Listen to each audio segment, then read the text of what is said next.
You are 6 years old, and you are stuck inside a chimney. The walls are touching both shoulders. But let's back up. Your story starts in London, 1812, greatest city in the world if you are rich. Your mum sells you to a master sweep for 2 shillings. She is crying. He is counting coins. He doesn't tell you where you are going. He doesn't tell you anything. You are cargo now. Your new home is a cellar with 5 other boys. You sleep on a soot bag. Smells like a crematorium. The other boys look like ghosts dipped in charcoal. Nobody introduces themselves. Names don't matter here. He hands you a brush and a scraper. Your training is 3 words: climb, scrape, don't die. Your first job, a fancy house in Mayfair. The fireplace is huge. The chimney above it is not. You look up, nothing but darkness and the smell of 1,000 fires. Your whole body says no. The master shoves you in. You are too scared to climb. He pokes your feet with a pin. You climb. The bricks tear your knees and elbows raw. Every inch upward costs you skin, 9 inches wide. You are wedged between 2 walls of brick, pushing up with bleeding joints. You can't breathe. Soot fills your nose, your mouth, your eyes, basically drowning in ash. Then you see light above, gray, ugly London light.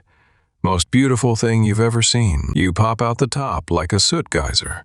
London stretches below, terrifying and enormous. Your knees look like raw meat. Your elbows are worse. The master says the skin will harden eventually. He rubs salt into your wounds to toughen the skin faster. Worst pain of your life, so far. Next morning, same thing. Different chimney, same nightmare. Your body remembers yesterday and screams. After climbing, you carry the soot bag. It weighs half as much as you. The cart is a block away. By week 2, you've climbed 14 chimneys. Your body is one continuous bruise wearing a shirt. You get stuck on a rooftop your 3rd week. Can't find the way down. The master yells for 20 minutes. You shimmy down a drain pipe. It creaks the whole way. Add plumbing to your list of survival skills. You eat once a day, bread crusts and whatever the master doesn't want. The pigeon diet. You cough up black soot every night. Your lungs are basically coal storage now. Nobody mentions it. You try to wash your face. The water turns black. Your skin underneath is still gray. Clean is a memory. Your first time getting stuck. The chimney bends and your body doesn't. Total darkness, total panic. The master lights a fire beneath you, straw and kindling. That is his motivational strategy, burn or climb. The smoke hits first, then the heat. You find muscles you didn't know you had. You move. You make it out with singed feet and smoked lungs. The master calls this a successful extraction. An older boy named Thomas teaches you the tricks. Which chimneys bend, which ones narrow, which ones kill. Your knees and elbows finally callous over. Hard yellow skin like leather. Only took weeks of bleeding. You learn to scrape properly. The black crust is creosote. It is flammable and it is everywhere. 3 months in, and you can do a chimney in 10 minutes. You are getting good at being miserable. You learn the dog-leg chimneys, twist sideways, lead with one shoulder, pray your hips follow. They usually do. The master does 8 houses a day. You do all the climbing. He does all the earning. Fair. You sleep inside your soot bag, warm from your body heat, black from everything else. Home sweet home. Bath day is once a month. 1 bucket of cold water shared between 6 boys. You go from black to gray. Thomas becomes your only friend. He has been sweeping since 4. He coughs more than he talks. Some chimneys are so narrow your arms go above your head. One wrong move, and you are bricked in. A boy named James gets stuck in a house on Fleet Street. Really stuck. They pull his legs for an hour. They break the chimney apart from outside. James doesn't sweep anymore. Can't stop shaking. That night you can't sleep. Every time you close your eyes, the walls close in. Horror game with no save file. Year 2, you know every chimney shape in London. Straight stacks, dog legs, double flues. You read bricks like a map. You are fast now, efficient. The master requests you specifically for the difficult ones. Employee of the month. Some homeowners give you food, a piece of cheese, an apple. You remember every single one. The rooftops are yours. Nobody else comes up here. Only place in London where you feel free. You and Thomas race up chimney stacks for fun. Stupid and dangerous, you are 8. That is your excuse. Winter chimneys are the worst. Freezing outside, scorching inside. Your body doesn't know what temperature means anymore. Sometimes the bricks are still warm from the fire. You press your back against them. 5 seconds of comfort. You knock over a vase in a posh house. Catch it. Leave 10 black handprints on white porcelain. The maid faints. 200 chimneys. You've been inside the walls of the richest houses in England. Never used a front door. The master gives you an extra blanket. In this economy, that is basically a promotion and a corner office. Through a clean-out hatch, you see a child's bedroom, toys, a real bed, blankets.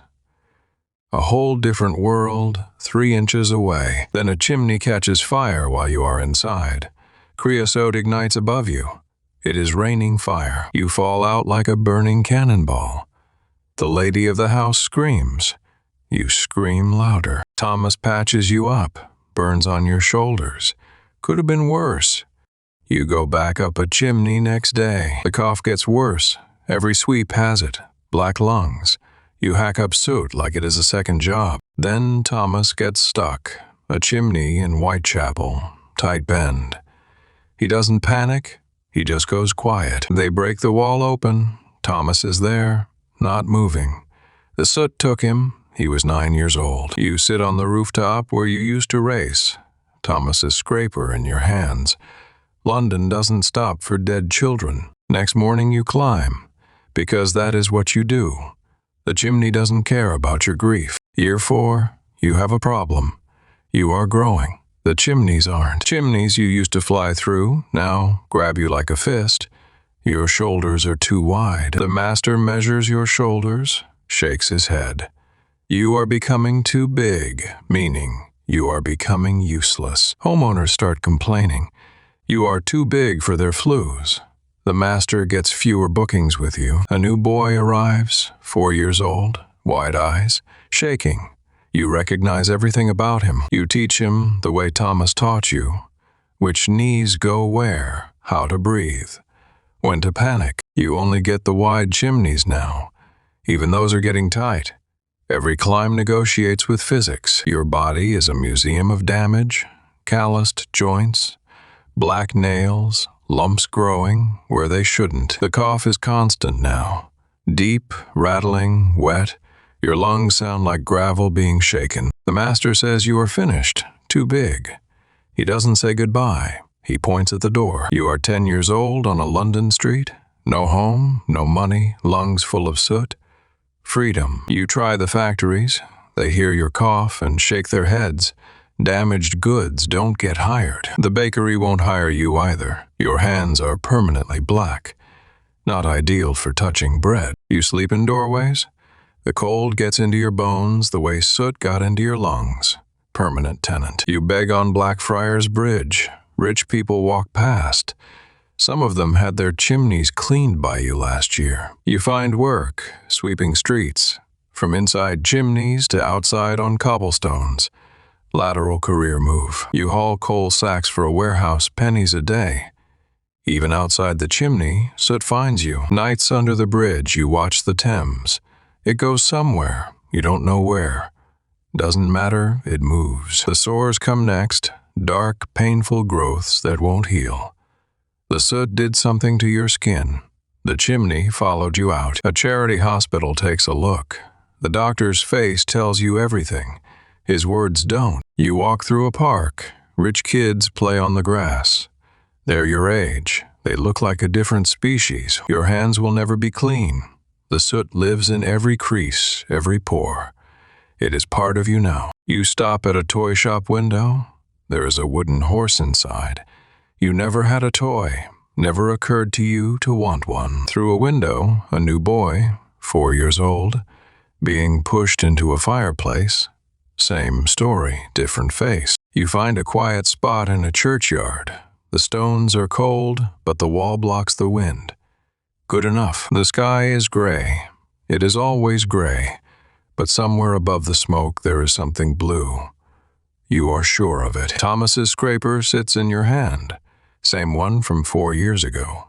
Feels heavier now? Everything does. Above you, small boys crawl out of chimneys. Same city, same soot, same story. The machine keeps running. London doesn't remember your name. The chimneys don't remember your blood. But you climb them all the same. And honestly, for a climbing boy, leaving a mark on the walls is the closest thing to being remembered.